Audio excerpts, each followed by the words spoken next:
Hey guys, Nollie the Gnome here. Today we will cover 5 mounts you can farm every day. So without further ado, let's get into it. I recommend Bear Tartar for this, as regardless of what class you are, the speed boost from killing mobs just makes this whole process a lot easier. Our first dungeon will be Zul'gurub Pinnacle. Zul'gurub Pinnacle is located in the Howling Fjord. Coordinates are 5747, and reigns of the blue proto-drake drop here. For Zul'gurub Pinnacle, you can skip all the bosses until you get to Scotty. The fight is actually pretty interesting. As soon as Scotty sees you, he'll fly up on his mount and fly away.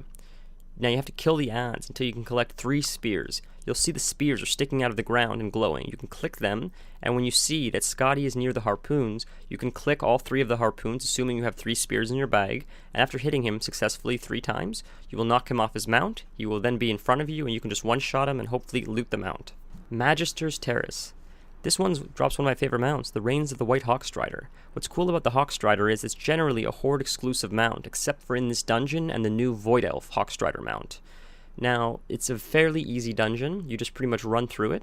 The only tip I have for you is when you get to the final boss, Kelthus Sunstrider, before killing the ads in his room, try to pull Kelthus with the ads. Otherwise, you're going to have to sit through a whole long RP of Kelthus talking about how he's going to come back from the dead after you kill him.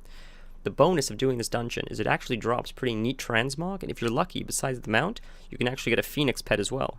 Sethicals. This is probably the simplest one of all of them.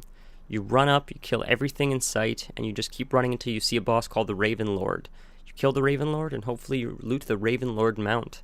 That's pretty much the extent of this one. Good luck. Now for the best dungeon on this list, Zoll Grub. Zoll Grub is especially great, as it has a chance to drop 2 mounts, the Blood Rapture and the Panther. These mounts are unique, as Raptures are mostly exclusive to the Horde and Cats to the Alliance, with the exclusion of a few extremely rare mounts like the Spectral Tiger or the new Collector's Edition Rapture. You're not going to see many Raptures on Alliance or Cats on the Horde, so this makes it really neat drops. So this place is one big maze, I'll be completely honest with you. It's rather difficult to find your way around if you've never been in here before.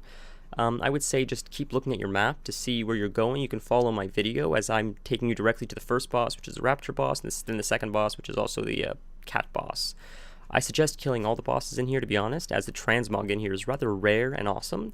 A lot of it's very troll themed, and with the new Battle for Azeroth expansion coming up, you'll really fit in with the Zandalari trolls.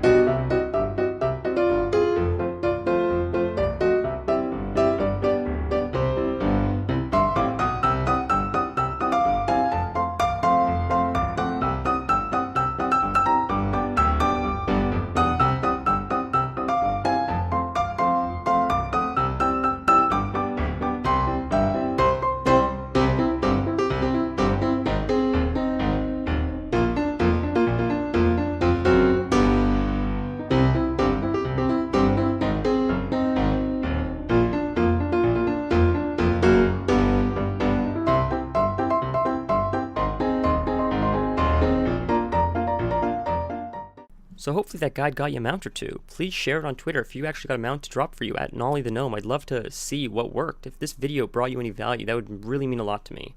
If you feel this video brought you value or you like this video, please like it. If you'd like to see more stuff like this, please subscribe. Or if you have any suggestions of what you'd like to see next, please let me know in the comments, as I'd really love some feedback. If there's something that you like or don't like or something I could improve on, I'd love to know what you guys think. But until next time, Nollie the Gnome out.